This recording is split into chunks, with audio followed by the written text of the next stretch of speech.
and Tuesday here at the home of the OneRing.net. We are the big fan site that has always been forged by the fans and for the fans of J.R.R. Tolkien and his amazing works in Arda, this amazing secondary world that coincidentally contains a little place you might have heard of called Middle Earth on this very planet, Arda. So this is exciting because we have so many extra guests here with us from Lord of the Rings Online. We are launching a whole new segment and amazing new vistas and adventures in this online world. And we have so many guests from the development team and the production team. So I'm going to just say, welcome, gentlemen. Please let us start and go round robin and introduce ourselves if we can. Does it start with me? Sure. Round robin? Okay. My name is Jerry Snook, Cordovan, on the forums. I'm the community manager for Lord of the Rings Online.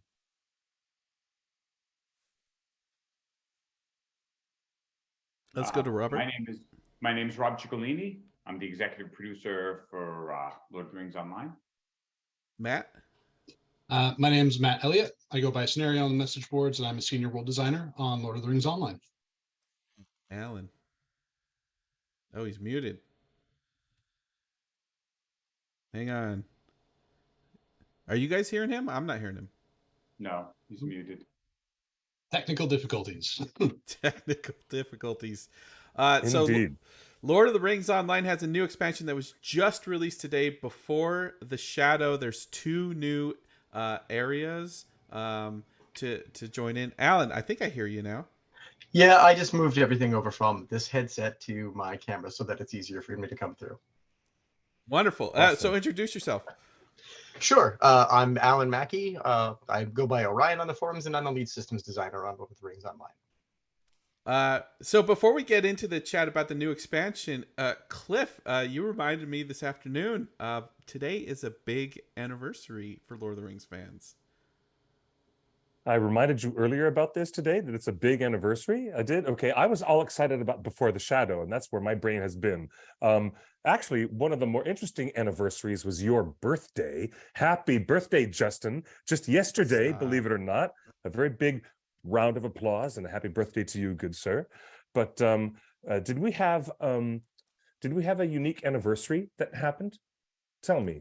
Well, if you don't subscribe to our Facebook page, which you guys should, we just posted that today is the 44th anniversary, birthday, if you will, of Ralph Bakshi's The Lord of the Rings, whose trailer was narrated by Orson Welles in one of the most epic things. And I would play it for you today, except I don't want to get copy struck on a live stream. But we all have wonderful memories of being introduced either through The Hobbit on I believe ABC television or through Ralph Bakshi's theatrical Lord of the Rings. But I wonder if you guys, the developers here, do you guys have any memories of the animated film Lord of the Rings from Ralph Bakshi? Sure. There was a whole, not only was that out, but there's a whole kind of animation flourish from American studios around that time that were all very much in that genre. I think like those are inspirational for a lot of people too. Like it's a whole generation of animation enthusiasts that those films kind of started. Yeah, in my childhood, there was a relatively short list of best fantasy like movies and things to watch, and these were regularly on that list. I have a very specific memory of seeing it on a family vacation at a ski lodge in Utah. It was Return of the King was, if I recall, like a made for TV, and or at least it made its debut on television.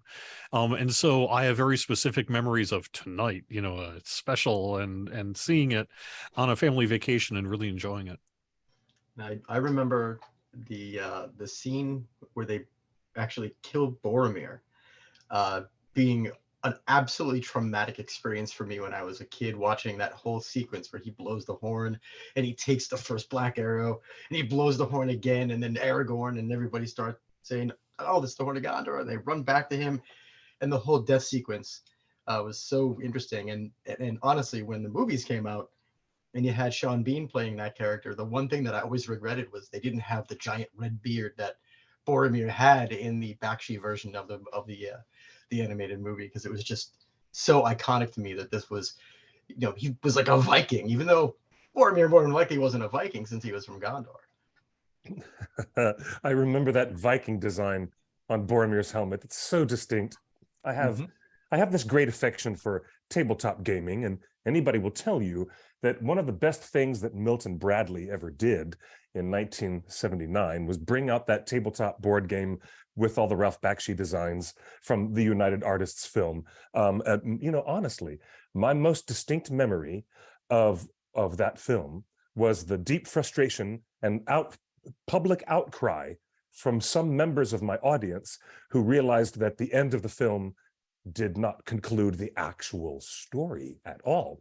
But I didn't discover until many, many years later about the odd relationship that United Artists had with Mr. Bakshi and what kind of difficulties he had. He thought that they were going to put part 1 and part 2 on all the marketing, and he believed going forward that the audience was going to know. But boy, were they caught by surprise. And it was a very interesting time. A pioneer in animation, and certainly in the American animation scene, a groundbreaking director, and one of my favorite people, Ralph Bakshi. We salute you, Mr. Bakshi, as we go into Middle-earth ourselves, having experienced it through other artists and other adaptations, most recently and vividly, recent adaptation on Prime Video with The Rings of Power. Now with Lord of the Rings Online, all the fans out there get the best part of that experience. And I'd like to talk about it as an entryway. This new launch that we're doing could be considered a really good and very useful entry point for some LOTRO players who have never yet gone online and haven't yet made characters. Can you guys tell us about maybe why this might be a great gateway point for some new players to come on board? Sure. The Before the Shadow is kind of interesting and exciting for us because it's the first time that we've done expansion-sized content that wasn't focused on endgame. Instead, we redid and put out some exciting regions in the early game for a couple of reasons. One is to give option for not endgame players to experience kind of like what we've been doing recently, but also one of the things that we try to do is make a crown jewel of giving the best virtual experience of Tolkien's world. And there are times when we want to fill in sort of details in the world that isn't necessarily where the story of the end game is going. And this was a great opportunity to fill that in. And these areas aren't necessarily something that makes sense for the end game player to experience that kind of danger. So using this as an opportunity to fill in those parts of the world was one thing. The other thing is there are stories to be told that happened in parallel to the books, and we had followed some of the previous heroes, but there's some other stories that we wanted to tell about where other people in the Fellowship were. And in this, you get to not only experience those areas, as I'm sure Matt can give you a better description of the regions. I don't want to steal his thunder, but also you get to sort of see Boromir, his introduction before the Fellowship was formed. So that's really interesting.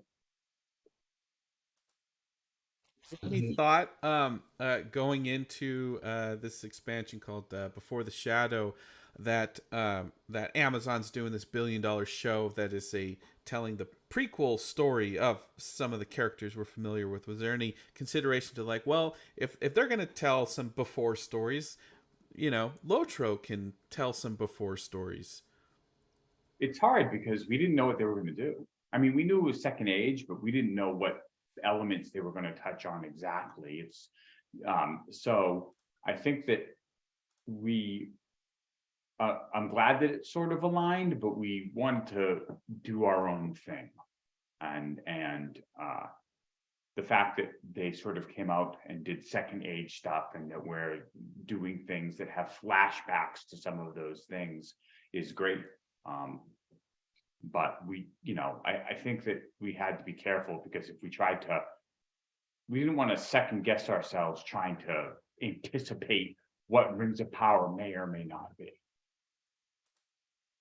Yeah, I think this last year was just a great year in general for Lord of the Rings, and there were a lot of milestones both for us and for Lord of the Rings in general that got a lot of attention, turned towards it. And for people that might have played Lord of the Rings before, like we had our 15th anniversary, Rings of Power was coming out, like that's a huge draw for them to come back. And or it's a huge draw for new people who've never played the game before, being like, hey, this is, I'm interested in this IP, I'm interested in these stories.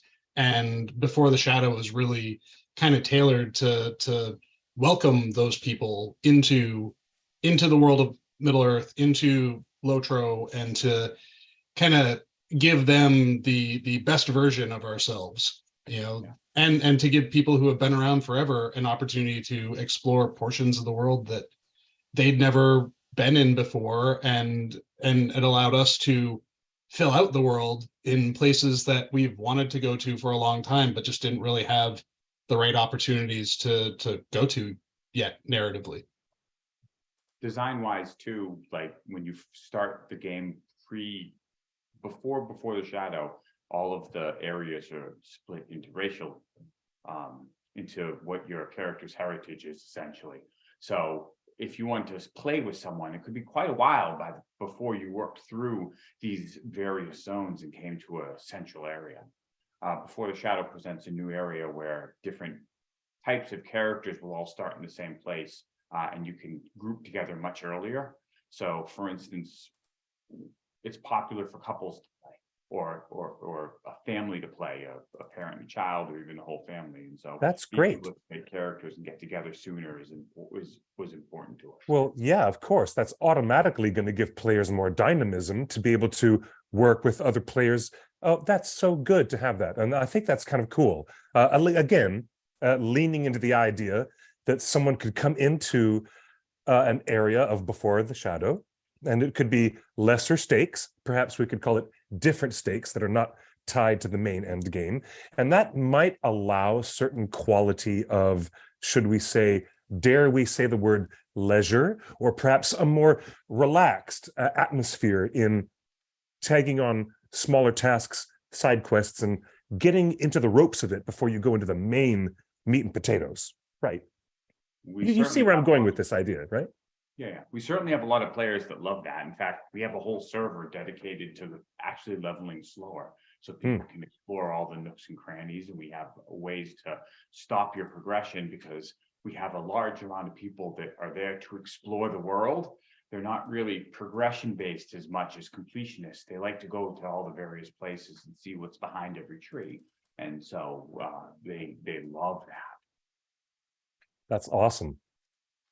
Yeah, to echo what Rob is saying, I think one of the things that is stellar about Lord of the Rings Online is the fact that the majority of players that have stuck with it for as long as they have really enjoy living in Middle Earth, and that's the real draw and escape of it, is that we're continuously building on this world that Tolkien gave us, and being able to expand on that and open up new areas that were touched upon but not necessarily completely fleshed out by the original author is something that I think is really appreciated by the player base, and something that they really look for in their escapism on a regular basis. Yeah, talk Indeed. about expanding that lore. Obviously, Lord of the Rings Online has been around for, 15 years now? You have had so many expansions. You have millions of players still playing the game, even more than ever since the pandemic reintroduced everybody into the game. How do you put together the lore, expanding the lore and diving into the text, seeing where there's opportunity to kind of expand it? Is there kind of like is there kind of like a lore master, like Star Wars has Dave Filoni, or you know? We have one of them. We do. We have Chris Pearson. Yeah. Oh, yes. So whenever we go to build something like this, Chris is usually like on the front lines, and he starts working up what we call a region personality documentation, where he goes through and researches everything, like every single piece of source material he can find that is about where we're going to be building. He does very thorough research on it, and usually comes back with like a 50 to 75 page document of just research. And then on top of that, he tacks on like, okay, here's what we've done with characters and plot lines that we've written for the story, and here's how they can, interweave into what exists in the lore. Here are the things that we want to make sure that we're aware of, but we may not be able to specifically reference because we don't have the license to reference things from, like the Silmarillion or, Children of Hurin and those sorts of things. But we want to be aware of those things so that we can be respectful of what's written as we ourselves are telling our own stories, building the world. And then after that, we kind of, that document is then handed off to the rest of the team for us to look over and kind of like brainstorm our ideas out of. We know, maybe we decide like, okay, like Cardalon, for example, largely according to the lore, an abandoned region. There might be a couple of camps here and there, but it's not a place that has a lot of peoples in it.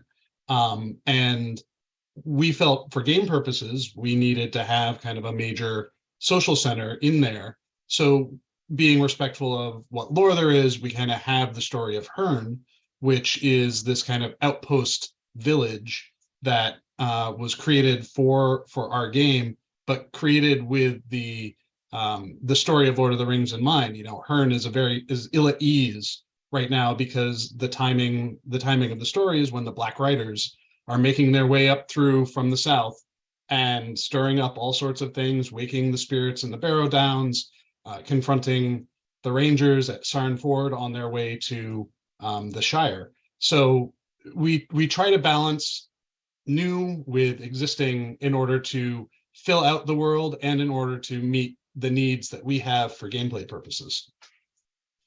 I would add quickly that we are able to offer some glimpse of that in some articles on lotro.com here for Before the Shadow. We specifically do have a story-based look at both Cardalon and Swanfleet, and a lot of the writing in that article was with the involvement of our lore master, and at least partially based on the much larger version of the document just described.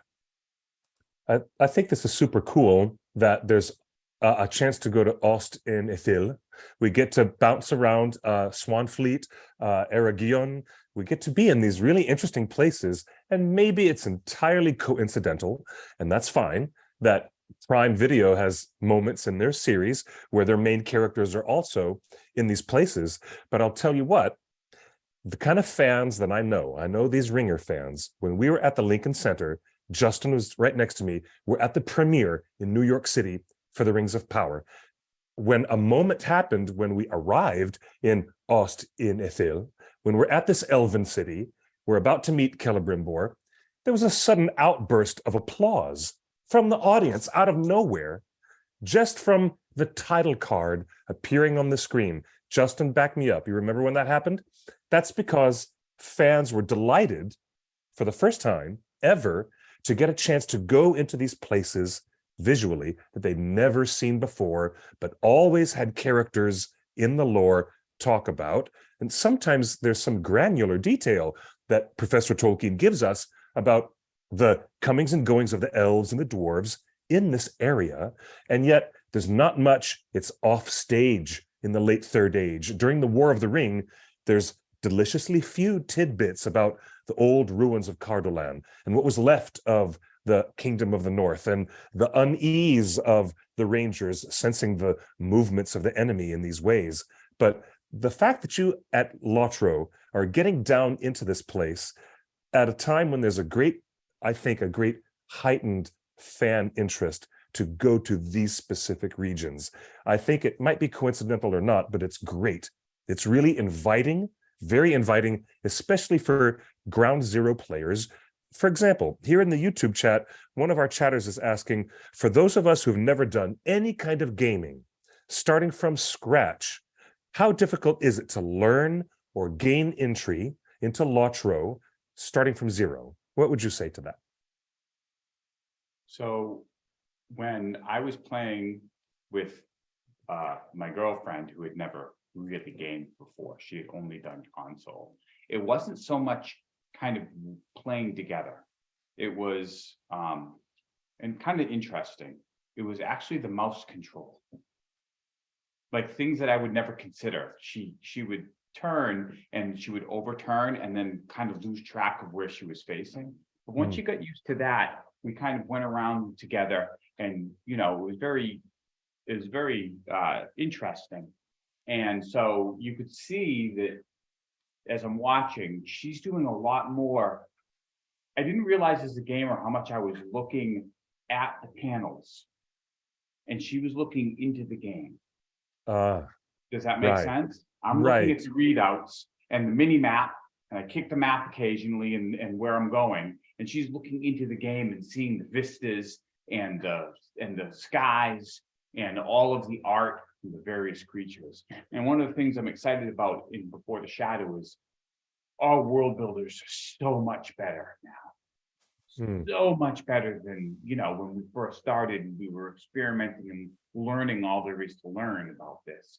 And so having a new player come in and go into a brand new recent region, I think will make a huge difference in how they perceive the game up front. See, now I find that fascinating from a cognitive psychology standpoint, the way that people enter into a virtual space like that and start to interact with it. I mean, from cognitive studies, if there was, if there's a professor or anyone from academia, I'd be interested in seeing studies of how people go into gaming worlds with a fresh set of eyes.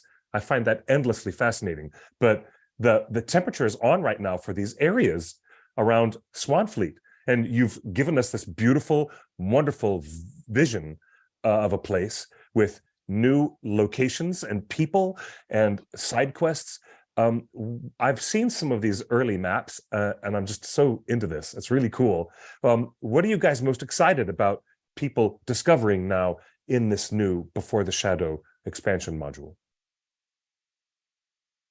And for me, this Swanfleet in particular, but also Carlon, have been what I've been working on for the last year and a half now, and I'm really proud and excited of how they turned out. There's some beautiful vistas there, and I think for me, one of the things that I'm always excited about whenever I see someone jump into anything that I've made is when they stop their questing, stop their hunting, and just stare. Just look at the landscape around them, the vista around them, and kind of absorb it. And as we build these places, we very intentionally build locations that are kind of meant to be those picturesque screenshot moments. And it's always exciting for me to see someone sharing the screenshots of what they've done in their adventures, of the places they've gone, of the sunsets that they've captured or the sunrises that they've seen, the quiet moments where they're just fishing and a Vonk decides to bite them in the process. All of those things that just kind of show that they're excited about it as a world, not just as a game. Those are the moments that I'm always excited to see and read about and watch on streams and in YouTube and whatnot. Matt's being incredibly humble. I will tell you that some of the vistas that the world builders have created in this particular release are nothing short of photo worthy. If you came upon some of these places out in the real world, you would just have to stop and be like, how did this get built? When was this built? Who did this? My favorite area is one that is Matt's favorite area, and it's just because of the way that he built this city, this particular town, a hobbit village, into the side of a cliff. As someone who is not very good with heights, I was actually building a mission inside of the space, and there were times when I was world building when I was afraid I was going to fall off the edge into the waters below, because it's just such an incredibly well crafted and put together area. And when you see it from the distance shots, it has one form of beauty, and then when you get inside of the city itself or inside of the town itself, there's another form of beauty. And the fact that it's hidden behind this area, that if you're not looking for it, you very likely would just, wandering in the real world, would wander by, because it doesn't look like it really should be there. And then when you see it, you're just like, wow, this is just magnificent. It's again why when people go into Lord of the Rings online, they go there to experience the world. And someone in our chat just says one of the great moments in Lotro is the first time you crest that ridge and see Rivendell. Yeah. Thank you. There's a few Match comments in the game in our chat today, and we've heard this in the community. As people are like, where else? Where can I get more Middle Earth? Lotro's always been there, but I guess I want to get a sense of these two new areas, Cardolan and Swanfleet. Some expansions, are all about adding a new big boss, and some expansions are about adding, a new missions. This one feels kind of vibey. That these are just nice areas to come back into the game and just kind of settle in, as you were describing. How would you guys describe, the vibe of the Before the Shadow? One thing to keep in mind that I'm kind of excited about, it's been a long time since kind of we've allowed ourselves to world build vistas like this. Like, you'd have to go back to what you think. What do you think, Matt? Rohan, before you got like an open landscape that just was as big as this? Yeah, Rohan is probably like most of what we built after Rohan was very much just like, if it wasn't a battleground, it was a dark, scary land, or it was up in the mountains. So it's been a while since we've just been like wide out open plains. And I think in building Swanfleet and Cardolan, I very intentionally wanted to go in that direction, because we wanted to give the impression that where players are coming into is this big open world. I think throughout this whole last year, if you wanted to come up with a theme for the last year, it's been open the world. Because not only with Before the Shadow, but with the Yondershire and the Angle of Mythythel, like, we've been kind of revisiting places that we wanted to just go and kind of blow out the walls on and connect everything together and make it that much more of a bigger, connected, open experience that you could go from, right now, like, one of the greatest things about Before the Shadow for me as an explorer type player is I can go from Fornos to Gondor and I can follow the roads the whole way. Like, I don't have to, circumnavigate and go up through the Trollshaws and down through, like, you can go the whole way. And that says a lot for what we're trying to achieve, at least from the world building side of things. Yeah. I love the dwarves, but we were telling a pretty powerful dwarven story. But on the other hand, when you tell stories about the dwarves, you tell stories in dwarven spaces. And I think that maybe the players were getting a little claustrophobic, and it's nice to be out in the open again after, the stories that led up to Gundabad. The chat room is asking, aren't the Barrow Downs part of Cardolan? And one of the areas in this expansion is Cardolan. Is the chat room correct? I don't have a map in front of me. Cardolan was 1/3 of the previous northern kingdom of Arnor. Yeah, so in Breland, we do have some, in the original Breland, there were portions of Cardolan that kind of worked within that territory. And then when we added Cardolan, the region, we also added a Barrow Downs-esque space to that connects into the Barrow Downs of Breland. Ah. Some of the region naming is, the gaminess of it. Like, we need to have labels and names for things. So Breland, while it may have at one point been part Cardolan, part Arthedain, maybe a little bit of Rudar, probably not too much Rudar, but we're approaching how we label things based off of where they are narratively at the time that the content in that space is set. So, like, Breland is called Breland. It's not called mostly Arthedain with a little Cardolan. And Cardolan for Before the Shadow it's all Cardolan. That is, there may be more further south that we could add on to it. But likely we'd end up calling that Minhiriath instead. But yeah, so I think that you can see a lot of those old kingdoms bleeding into other regions throughout the game, throughout the original game, and then throughout what we're adding now. That's not unlike putting together like a giant jigsaw puzzle of the token, right? Every time that there's a crack that we haven't been able to develop because of what the game demanded, now we can go back and find reasons to place those pieces again and help to connect previously unconnected areas. Just super interesting. Quick program note: everyone watching on Facebook, YouTube, Twitch, and Twitter, there is a phone number on the bottom of the screen. You can text that number, and with some questions for the Lord of the Rings online team. All your Lotro questions I'm going to get on my phone. The number is 530-64-Frodo. Yes, that's really my phone number. 530-64-Frodo. The numbers are on the screen.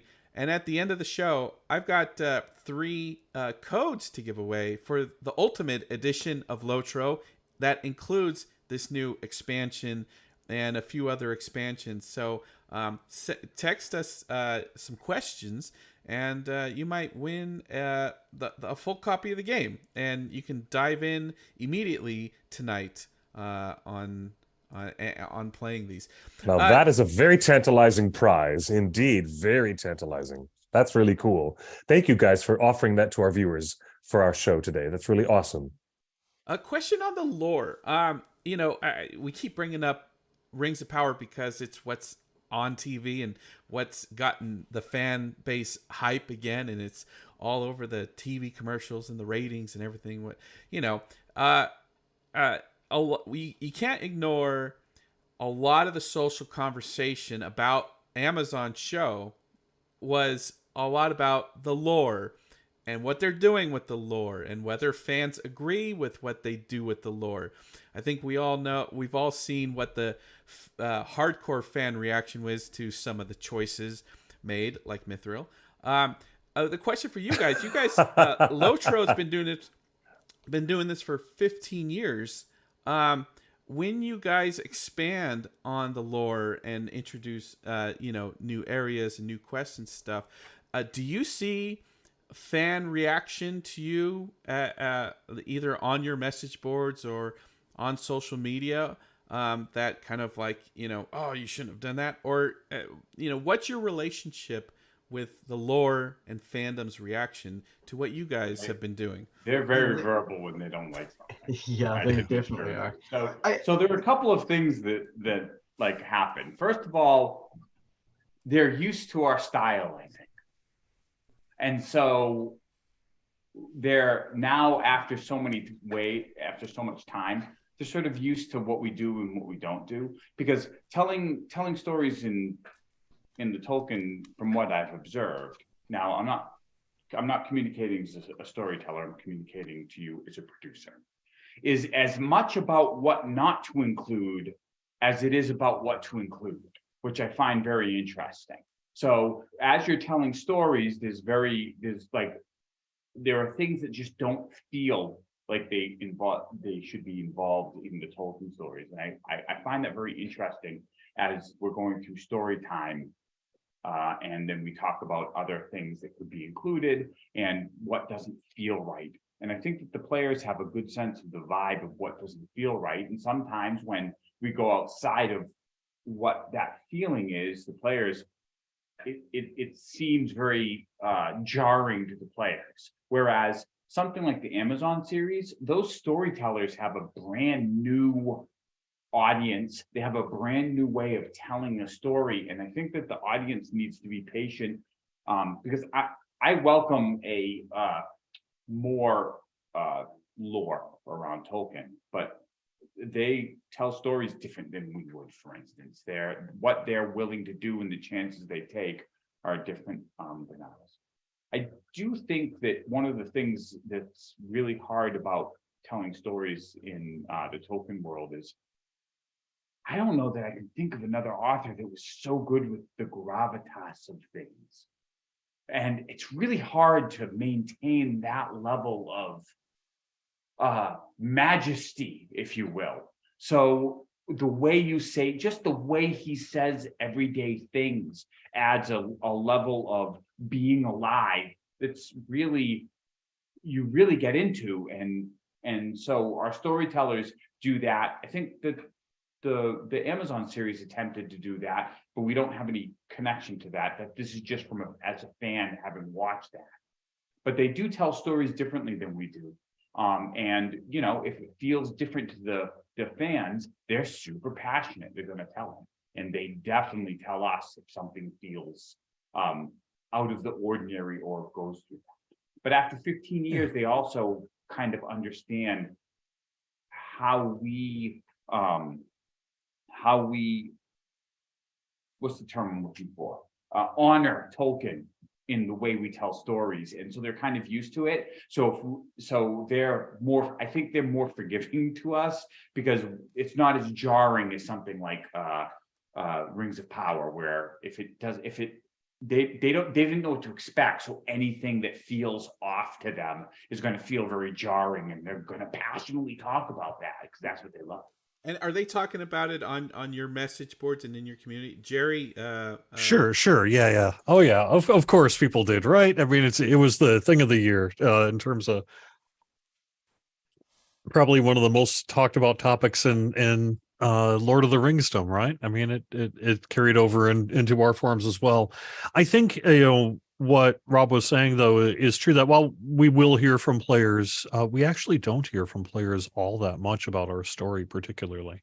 And I think it is due to the fact that one of the areas we've been able to maintain a high level of success with in our efforts is being able to tell not just big stories, but also small stories. You know, one of the things we're able to do in a large space like Cardalon and Swanfleet and Before the Shadow and all the content we get to make over time is we get to tell big stories as well as small stories. And so we have lots of opportunity to tell story in the Lord of the Rings Online that is also quite a bit different when you're working on a televised script, right? Which has episodes and seasons and arcs and things like that. So I think it's a very different world in which we're writing as well.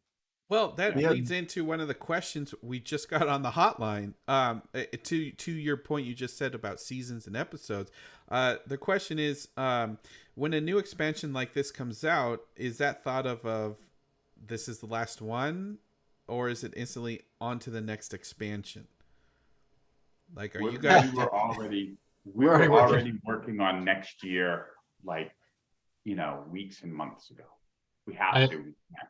I've got our first year's update, like the world building for it. I'm already done for our first update next year, and we've already got the system plans rolling. Everything's already moving forward for next year. And I think in the last stream that we did, I've mentioned to Jerry, then I mentioned to the player base that, our goal is to keep this going for at least another 15 years. I'd love to be able to pass this on to another generation at some point. It's that vibrant and that alive to me at this point. I love it. I love to hear that. That is the spirit of what this endeavor really has had all along. And that the fandom has been following along quite faithfully for all this time, all these years. There's a Daisy Kim in the chat who said, you should spend your entire time in the Shire, in Lotro. There is so much to explore. very detailed. And that kind of spirit is very satisfying. Isn't that satisfying to hear all these years later from gamers that are now ready to explore another expansion, but they're still deeply satisfied with how you've enriched their experience of getting to be in Middle Earth a little bit on their own? I think it's kind of cool in a way that should not be underestimated, how it is received by people, and that sense that they have of experiencing it in their own way, in their own first person kind of way. And that is a unique thing that I'm marvelously glad that you are sustaining and maintaining all this time. I really am. There's very much like interesting energy coming from the player community right now around this expansion pack. Like there is a eagerness and just general like happiness that is not like, whenever we release an update or expansion, there's always like positivity around it, sometimes negativity around it too, depending on what we're releasing. But there's the kind of energy around it is like it's an end game energy. Like they're excited about like what the next suit of armor they're going to get is, or the big bosses they're going to fight. And I think with Before the Shadow, it's a very kind of Shire energy update. It is a little bit more, adventure at your own leisure kind of experience. It's see these cool vistas, participate in these like little like fun stories that we just have sprinkled throughout everything. And well, the Shire is a very, very respected and sought after destination. Hopefully Before the Shadow, parts of it can be places that people want to call home just as much as they call the Shire home. Well, I don't know. I just want to say, having run the new skirmish, though, we got some pretty cool big bad fights too. We do. Well, you mentioned a place to hang out. That's what everybody wants to know, especially in the last 2 weeks, with everyone's favorite Birdie social media platform doing what it's doing. Everyone wants to know where's a nice, healthy place to hang out with fellow fans, with fellow people.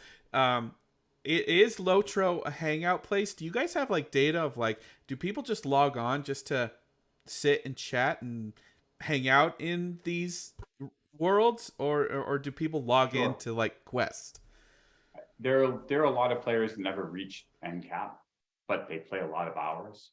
One fan came up to me in one of our meet and greets and was talking about how they like to maintain multiple characters and they level them at the same time. They've never reached endgame. They're like, someday I'll reach Mordor, but for now. The other thing that's really interesting about Lotro is there's so many player-run events. So, not only do people meet in game to like literally discuss Tolkien and Tolkien's world, they actually meet in the game, but they have music festivals because we have a pretty unique and awesome music system. And so like there are fans that have like lagged out our servers because so many go to Weathertop and they do the Weatherstock kind of music festival, and there's multiple music festivals. So it's like they do that. Those are player run things. I mean, Jerry might spice things up a little bit, but most that's community. The other thing they do is they all have housing, and so like during our fall festival, they will decorate their houses and people can visit. And so we added these things where you could actually trick or treat and get things as you go from house to house. But those are largely player run events. So they really liked doing that. There was someone who leveled all the way by cooking. Baking pies specifically. Baking pies specifically. Yeah. We have a max level pie baker that got there by just getting XP baking pies. So there's a lot of ways that the players connect to and go into the game that isn't what you would expect. That's why I think that Before the Shadow is kind of having something that doesn't focus on end game achievement and making it the focus point was really kind of different for us. It was almost we didn't know how or why the players would kind of receive it. And we're definitely preparing endgame content soonish for the players, and this does have endgame content in the form of delvings and a skirmish, and then the follow-up 6-man. But a lot of it is just the storytelling of the world, and players have a reason to make a new character and just see the world from a fresh perspective, which I think is kind of interesting. And is there a specific time within the Third Age that this expansion is literally set, or are you a little loosey-goosey on the calendar? Or are we specifically these many years before Frodo leaves the Shire under the pseudonym of Mr. Underhill? If you play through it, you're following the story because you encounter lore characters before the Fellowship are formed. Right. So you know sort of exactly the leading up to that, and you get to experience what they're doing. You also see sort of the as Matt alluded to, the consequence of having such an evil presence coming through these peaceful areas and the wave behind them. So the story is taking place very specifically at a time in the books or previous to it. Small spoiler is that one of the main characters is a protagonist that you're actually going to be meeting up with and assisting along the way here, as they were actually heading towards the Council of Elrond. And the main story itself actually takes you from your first steps as you begin your travels in Middle Earth through and up to the Council of Elrond and Rivendell.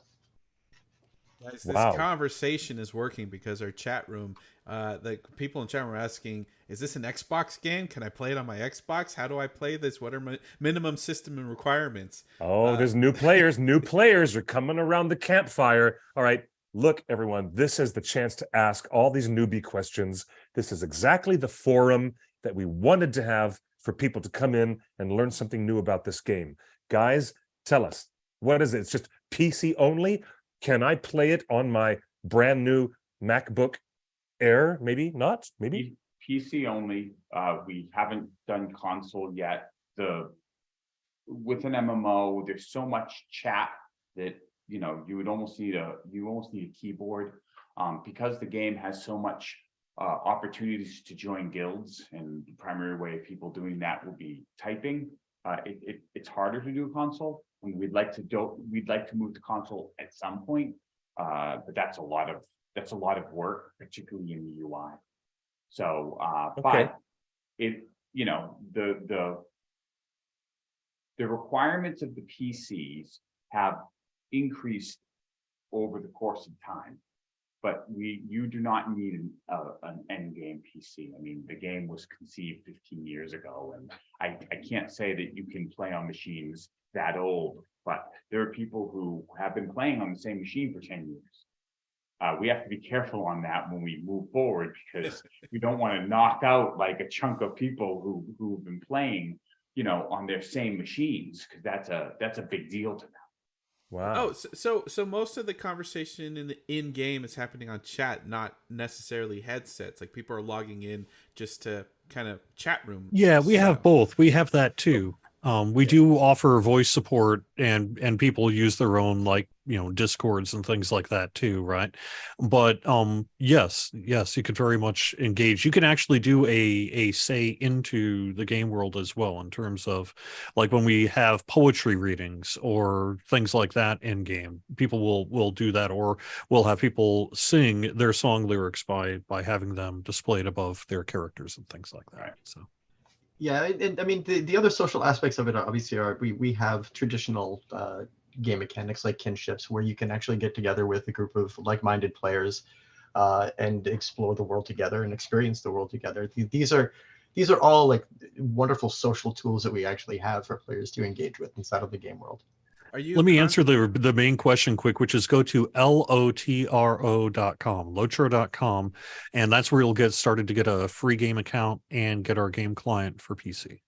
Yeah. And then, so are you guys constantly like innovating, like if the community decides, hey, concerts are a thing. Like, do you have like mini updates, or have you had an expansion that is just vibes, like no quests?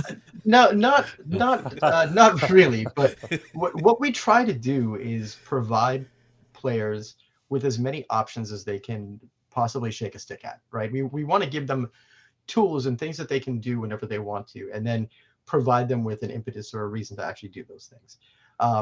Some of the most cool aspects of the game have been created organically by the player base. I would say that the music system is one of those systems that, when it was introduced back at the outset of the game 15 years ago, we did not really expect the response that we got. And now Weatherstock is like a yearly occurrence that happens on the top of Weathertop, where an entire server pretty much shuts down for several hours while as many people as can possibly pile onto the server will go to the top of Weathertop to listen to people play their music. Cool. It's these organic things, it's these organic moments, the stories that you experience and that you get to retell as being part of the Middle-earth world and part of the LOTRO world that really continue to bring the game itself to life.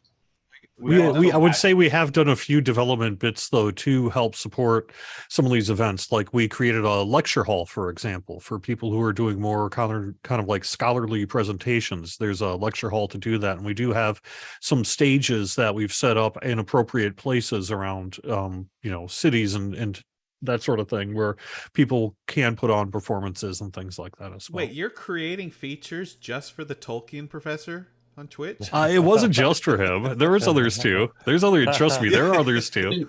It's really about just creating the sandbox for people to have their own social engagements within. Yeah. Like whenever we build a new city, a new town, a new housing neighborhood, it's always, one of the things that's always in our mind is like, what can we add in here to give people opportunities to have like a role-playing home base, have a theater, have a music hall, a stage for them to dance on.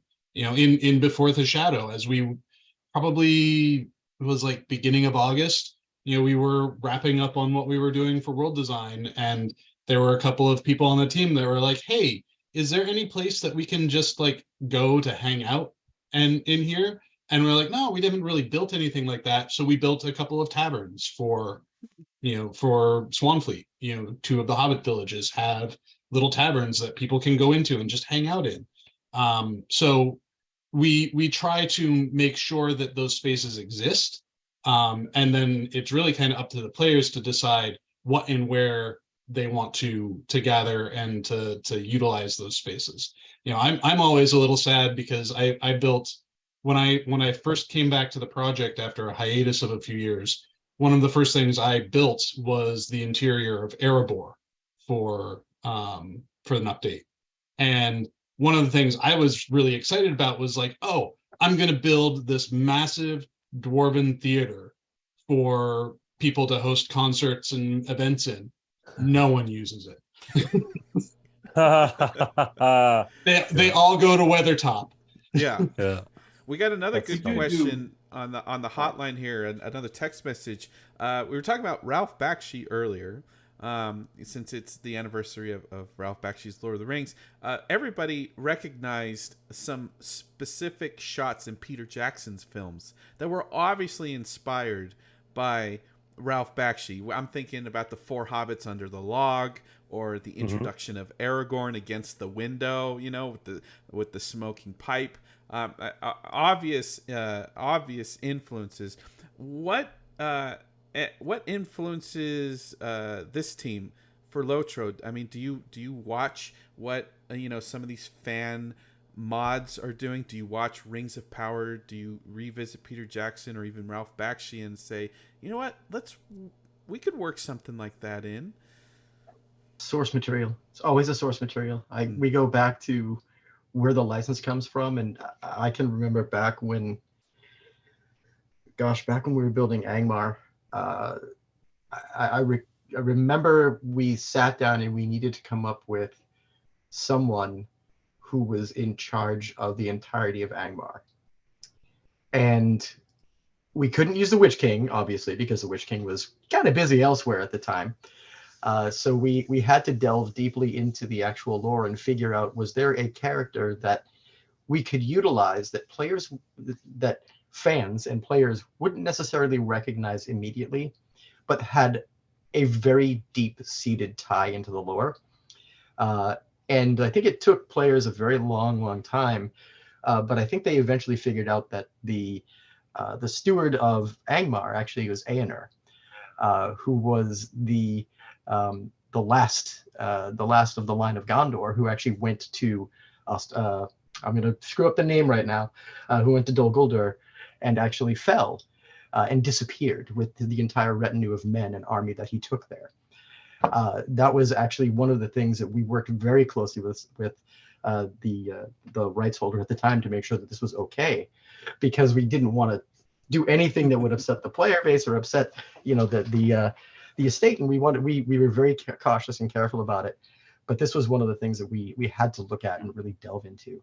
And I think that's where, at least when I was designing content ages ago, that's where I went always, was back to the well of the actual books themselves, looking for those strands that anyone who is a storyteller will always leave for themselves for a later development or a future development at a later point. You always like to leave little tidbits out there that you can expand upon over time. And Tolkien did an absolutely incredible job of doing that, obviously, as he fleshed out his world over a great many years. And there's still a lot of stories that we can tell just from the source material alone. That's really cool. One of our chatters just admits, actually, I just did the game quest recently where the Eärnur thing was revealed.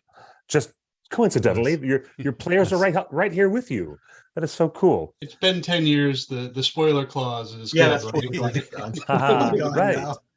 Right. Well, all right, let's say that, what's the chance of rolling a D20 and getting to bump into Tom Bombadil here in the new expansion Before the Shadow? What kind or do you, I mean, because if you're wandering around anywhere near the Old Forest, is that character relegated to just his particular domain that we know from the lore he prefers to stay within the Old Forest? But there has been occasion in the narrative where Tom has gone a wandering a bit further beyond. So is there any random, like a random wandering monster from D&D? Is there a random wandering Bombadil somewhere that's just going to come out of nowhere?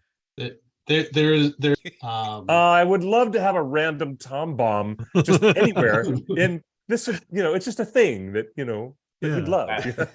he gets Is used that like by the us new once in a photobomb while. word? The Tom Bomb?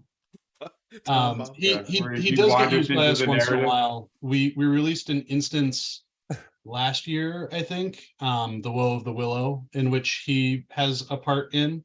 I know there was some conversation early on in development of Before the Shadow about whether or not he would be involved with the storylines in Tirn Gorthad, which is the southern Barrow Downs portion of things, and where our 6-person instance is going to take place. I don't believe he's involved in that. But he is inscrutable enough of a character that we're kind of cautious about utilizing him too much. Okay. I thought that it would be like the most wonderful random shiny variant of a Pokemon to find wandering around in the Barrow Downs. Oh, hi Tom, just to see him in the distance going by, through the bushes or something. That'd be like a random Bigfoot sighting in Middle Earth. Random rarity is a tough thing to design into games like this, because if you're one of the people that actually saw him, it's the best ever. We shouldn't make it more common. But if you never experienced him and you've been trying to, you might, you're of the different opinion of why is this so rare, and so you have to be very kind of careful. There are things that you do that are supposed to be like kind of an Easter egg tidbit, but then the players consider it a must do for the story, and they visit, they, like old school games had people visiting areas and they would just camp there in order to experience things. So we don't necessarily want people to feel the need to revisit an area over and over again. So you have to use that kind of narrative tool sparingly. Yeah. Well, the idea, let's extend that idea for a brief second more. As we know, the Entwives were lost. Have you guys ever sprinkled them in somewhere where they might be found, or they might be some connective tissue to that part of the story? Remember what I was saying about part of the difficulty is what not to put in? Right. Yes. Okay, And there so- you go. and so Okay, when I the get it. narrative says something is lost, like that's exactly the kind of thing where you're like, wouldn't it be cool if, but I think that would, for us, because it's the present day, doing something like that would break down what shouldn't be put in. Okay, I get that. I totally respect At and least up to understand. now. I'm not saying never. I'm just saying that for now, that's one of the things that, you know. We Right. have told stories associated with them before, though have not shown an Entwife. The Brownlands in the Great River region has the like gardens of the Entwives in it, but it's desolate and abandoned.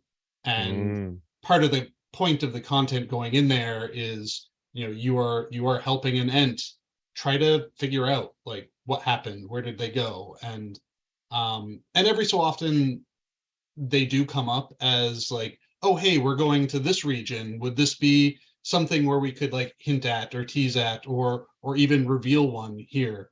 And we usually end up stepping away from that, just as a like, they feel like they are big enough and important enough thing that we want to be very considerate in how we introduce them when we do get to that point, if we get to that point at all. If we get to that. If we ever did that, it would be a large discussion on how, why, if, and do we need to. Right. And well, here, one of our wonderful players, thank you, Mike. He says there are rather more Huorn type critters that is lore justifiable. One of those concessions to game stuff. I get that. I get it. Indeed. In fact, if you remember in the Bakshi movie, just to tie things back again, the end of the end of the battle of the Hornburg, Helm's Deep. The Hjorns actually moved in overnight, and the forest was actually there when they came out. So that's one of those pieces of the Bakshi story that also sticks out in my mind, is the fact that the Horns arrived. Yeah. Well, we appreciate this conversation. You mentioned trying not to frustrate players, with an elite item and an elite randomness, but we've gotten several messages along the same lines of, they played Lotro maybe 10 years ago, and this one guy put it perfectly: with so many expansions, the game feels daunting to even start. There's so many things and menus and settings and expansions, and it's almost just like the meta of everything that you guys have been putting into the game in the last couple of years is kind of overwhelming, and it's like, well, where do I start? Do you have any input for fans to kind of like, where they can come in? They start with Mosswood.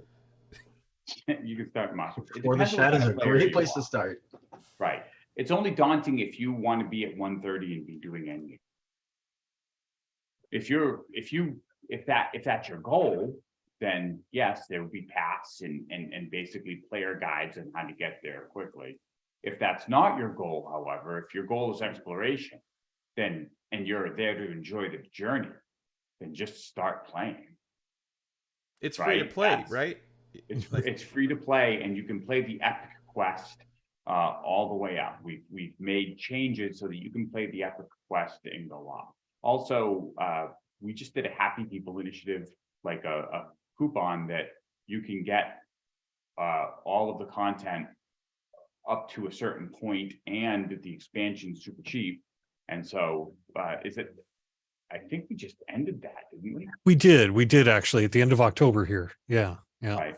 So that's that did that's just happen another way recently. we helped bring people in was a coupon that did that, or just a sale of the expansions.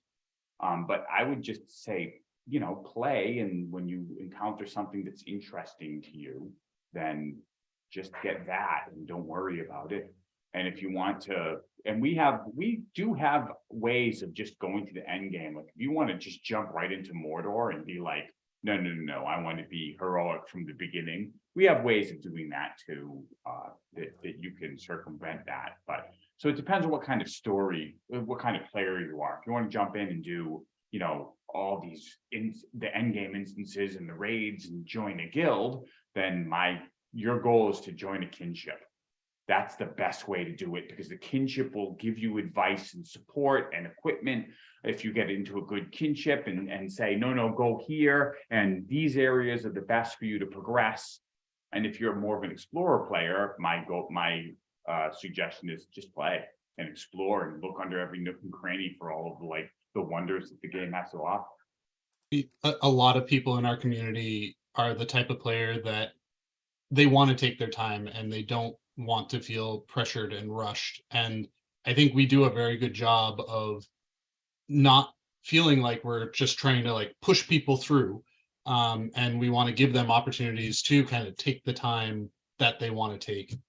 There are a number of players that have the Stone of the Tortoise, which, basically stops their progression, so that if they get to a certain point and they're feeling like, my character's level is almost too high level for the Shire, but don't feel like I'm done in the Shire yet, they can equip that item and just kind of freeze their progression until they decide they're done there and they're ready to move on, and then they can move on to the next area without being considerably over leveled.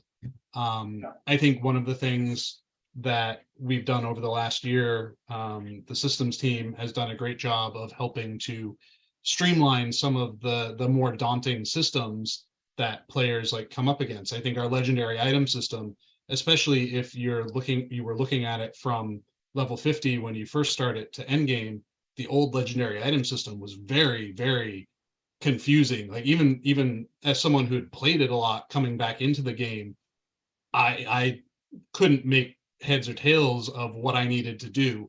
And the new legendary item system is a great way to kind of on-ramp into that, and it is streamlined in a way that isn't as kind of overwhelming as older systems might have been.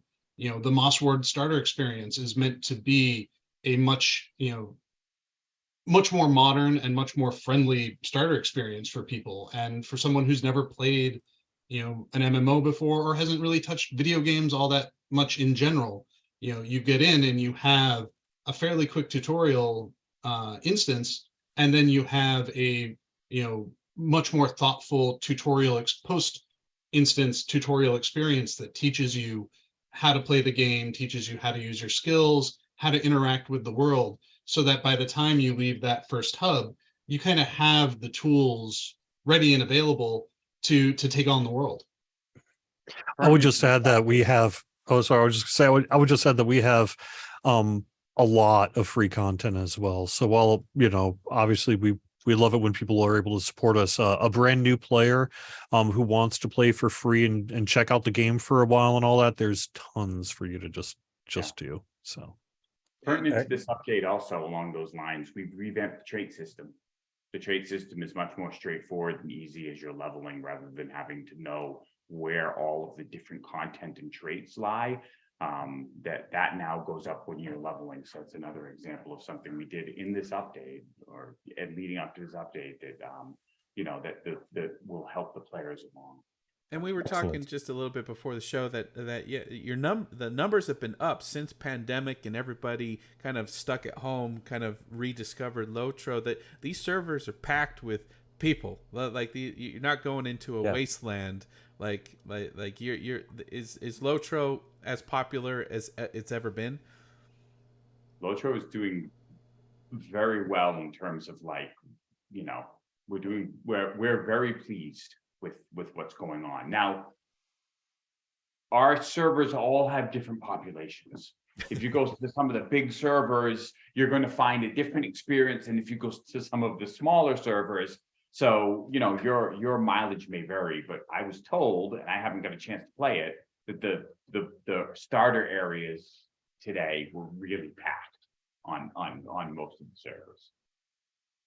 I'm looking at my client right now at one of the delving NPCs, and there's probably 25 people all just hanging out in this little campsite. That's wonderful. That's wonderful. So if so someone cool. has never installed this Lord of the Rings Online, you can go to lotro.com, LOTRO.com, download it for free. You can text the number at the bottom of our screen right now and potentially win a full pack, which includes all of the expansions that we've been talking about today. But you can just get started. So if I'm just a normal, just like a casual gamer, what server should I join first? Really, that I don't know that we really want to be in the business of recommending game worlds, do we? Yeah. I would ask the community if you want to go to the forums, check out the various server forums, see if there's cool stuff that is of interest to you on that server, or otherwise, honestly, you can mostly just The only pick other one. consideration is there's some servers that are understood to be European.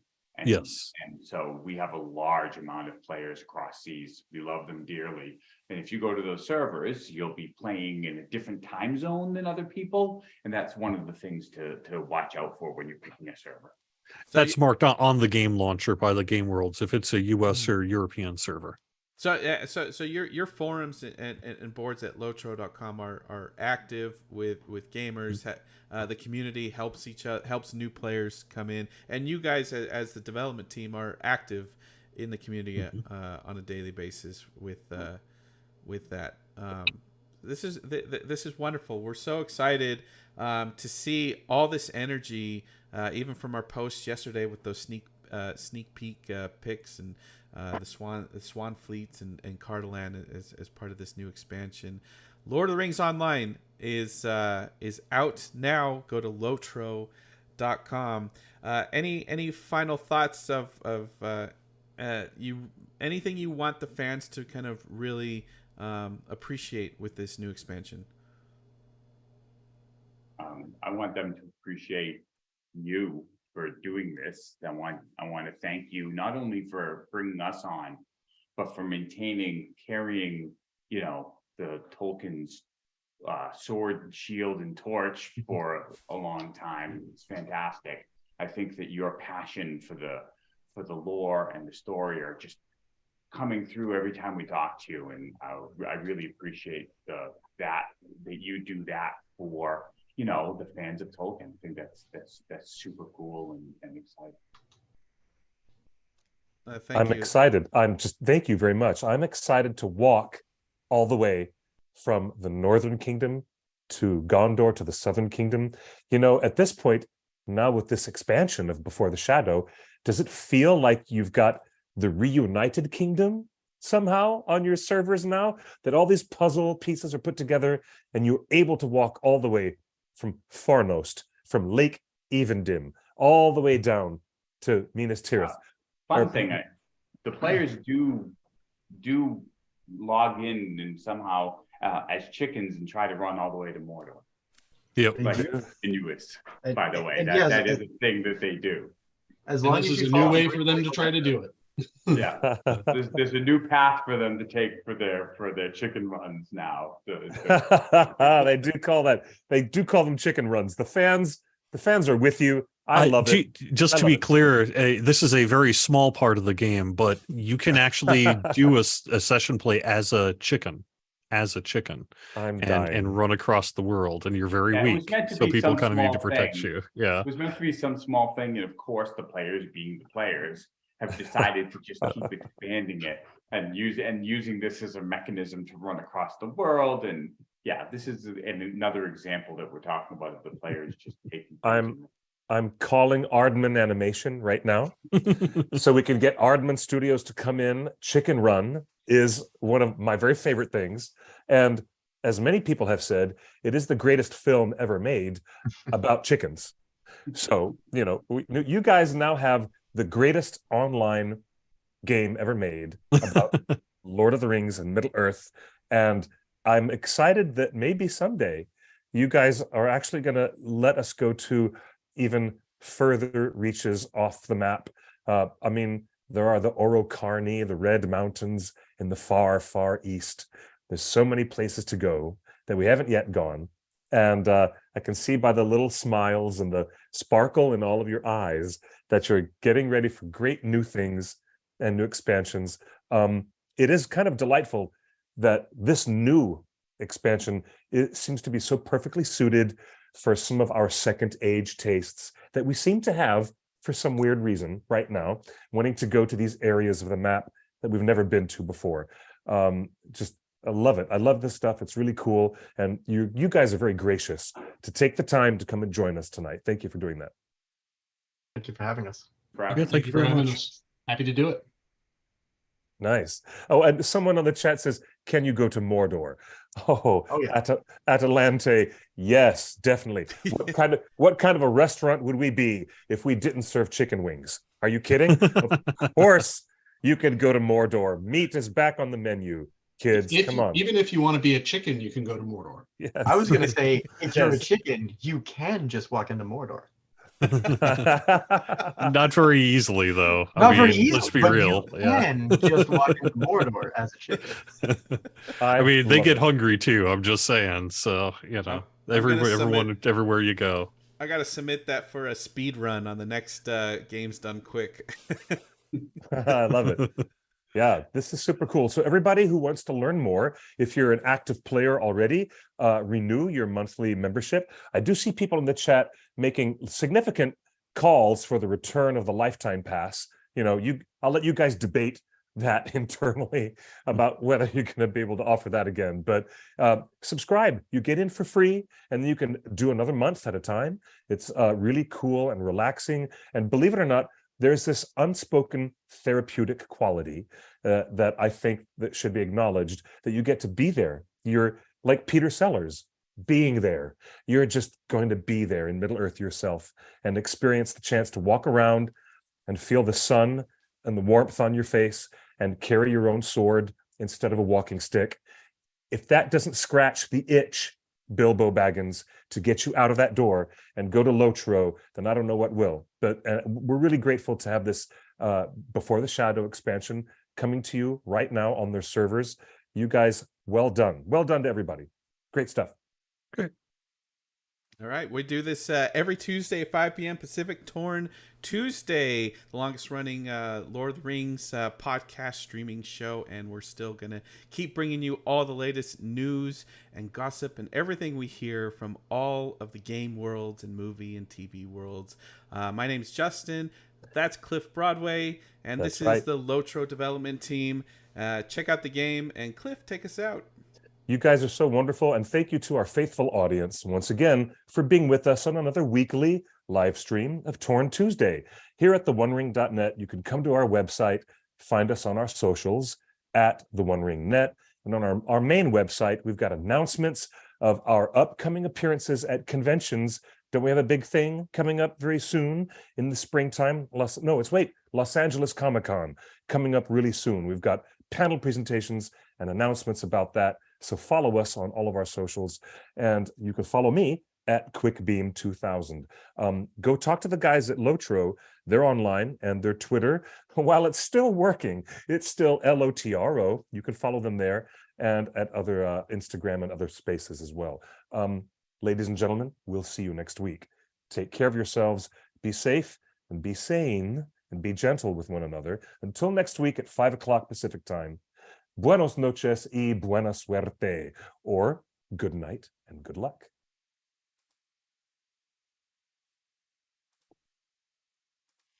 All right, very good. And we're out.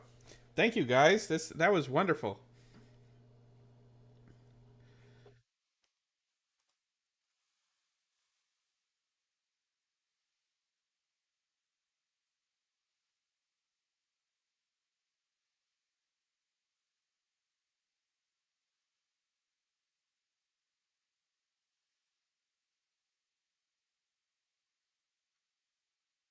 it's all good vibes, and and the thing I really like about the way you guys had the images you've been providing, and the way you guys have been marketing this expansion, it's just it's a refreshment from like the overwhelmingness of what Amazon just did. You know, I thought